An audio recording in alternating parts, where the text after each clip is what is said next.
While the rest of the world is still rolling out, still building out the towers, still selling, people on the speed, still arguing about which carrier has the best coverage, China has quietly moved on. The 6G network is already operational on Chinese soil. Not a concept, not a research paper, not a future roadmap. A working 6G system delivering speeds that make 5G look slow, running today, while most of the world has not even started thinking about what comes next. And the implications of this for the global technology balance go far beyond faster phones. Today we are breaking down what 6G actually is, what China has genuinely built, the technology behind it, who is driving this in China, how far ahead they really are, and what all of this means for the world over the coming decade. Let's get into it. So first, what is 6G, and why does this generational jump matter so much? Every generation of wireless technology has unlocked a new era. 1G gave us mobile voice, calls. 2G added text messaging. 3G brought mobile internet. 4G made smartphones and streaming possible. 5G enabled low latency applications, industrial IoT, and the foundation of autonomous systems. 6G is designed to deliver capabilities that 5G was never built to support, where the best 5G connections peak at around 10 gigabits per second. 6G targets speeds of 100 gigabits to 1 terabit per second, up to 100 times faster. Where 5G latency sits, around 1 to 10 milliseconds, 6G targets sub-millisecond response time.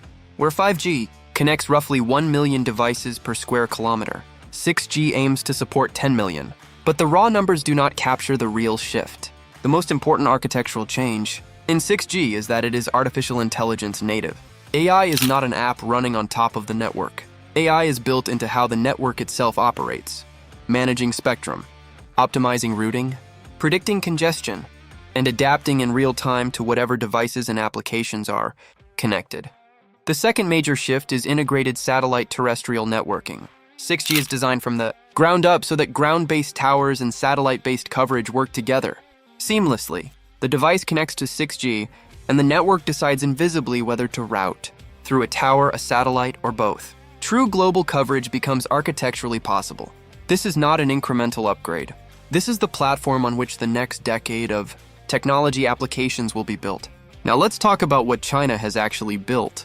Through late 2024 and 2025, Chinese telecommunications companies and research institutions conducted a series of 6G test deployments that established real-world performance benchmarks. These were not closed laboratory demos. They were real network operations using prototype 6G equipment, generating real performance data. China Mobile, China's largest telecom operator, has been at the center of these deployments, working with Huawei, ZTE, and Chinese government research institutions. Peak speeds achieved have been substantial. Multi-gigabit performance delivered, consistently across realistic distances, with latency that meets the targets set in international. 6G specifications. The satellite component is particularly significant.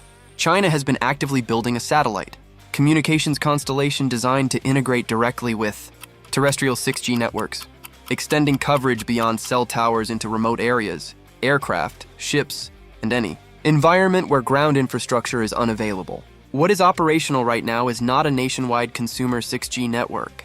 That stage has not arrived anywhere in the world.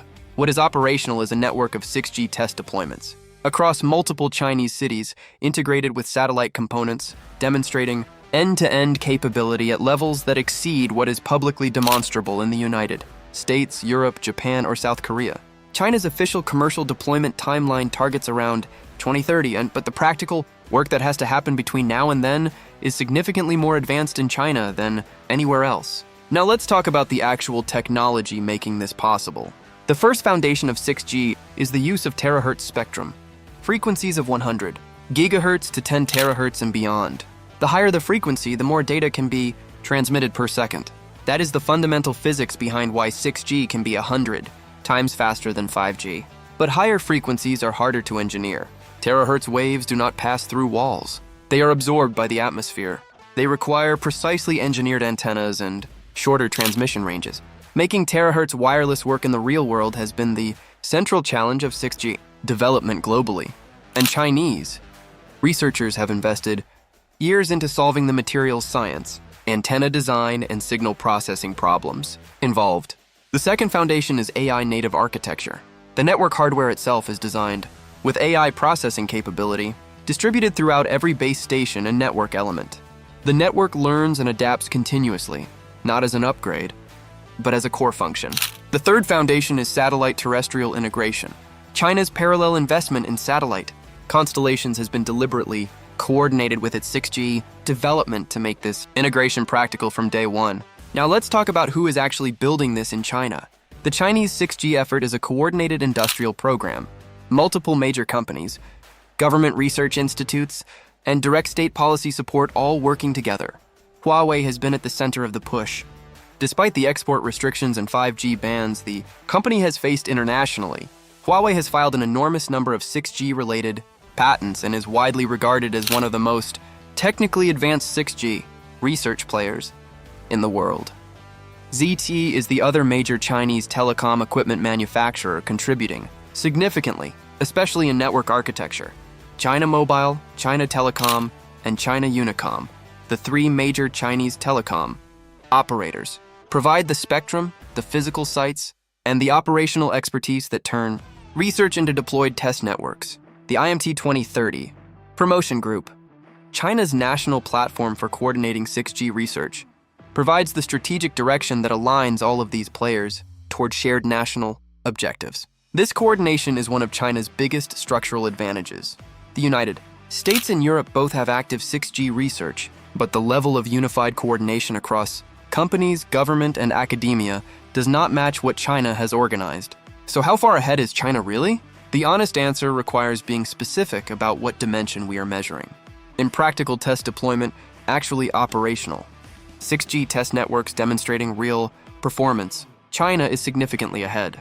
Multiple Chinese deployments are running. American, European, Japanese, and Korean efforts have shown capabilities in labs, but not at comparable integrated scale.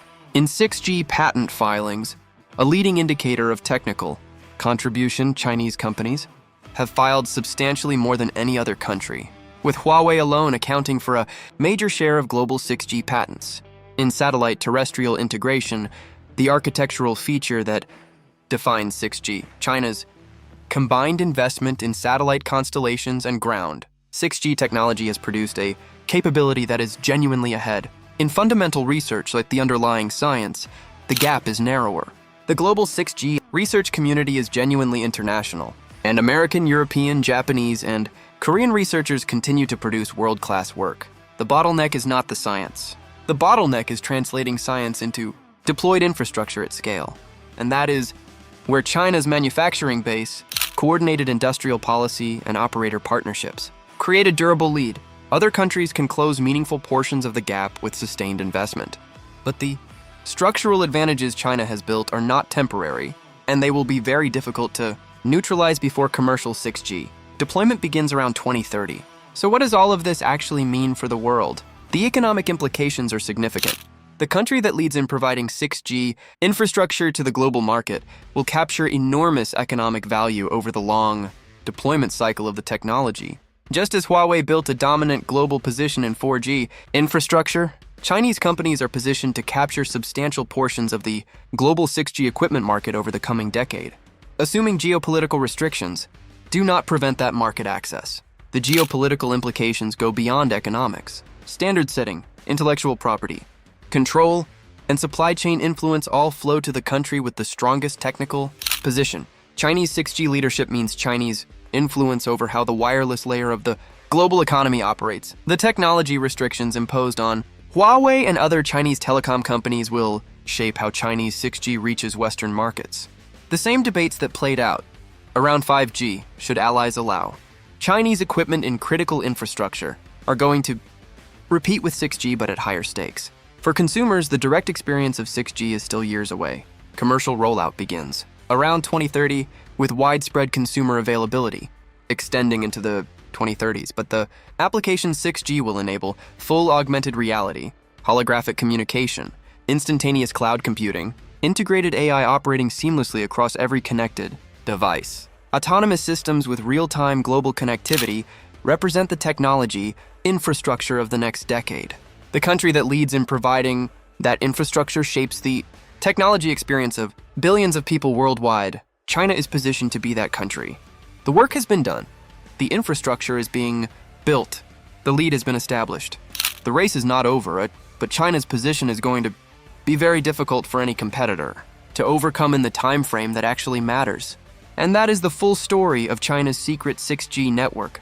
What it is, how it works, how far ahead China really is, and what it means for the world over the coming decade. This is one of those stories that does not produce daily headlines, but is quietly shaping the future. The people who understand what is happening here will be far better prepared for the world being built around them. Now I want to hear from you. Do you think Chinese 6G leadership actually matters for ordinary people? Or is this just a story about governments and tech giants? Drop your honest take in the comments below. I read every single one. If this video gave you a clearer picture of where wireless technology is genuinely heading, hit the like button right now. It takes 1 second and it makes a real difference in helping this channel reach more people who deserve to understand this. And if you are not subscribed yet, join the community right now and turn on the bell notification. Every single week we cover the technology stories that matter, the ones shaping the future before the future arrives. I will see you in the next one.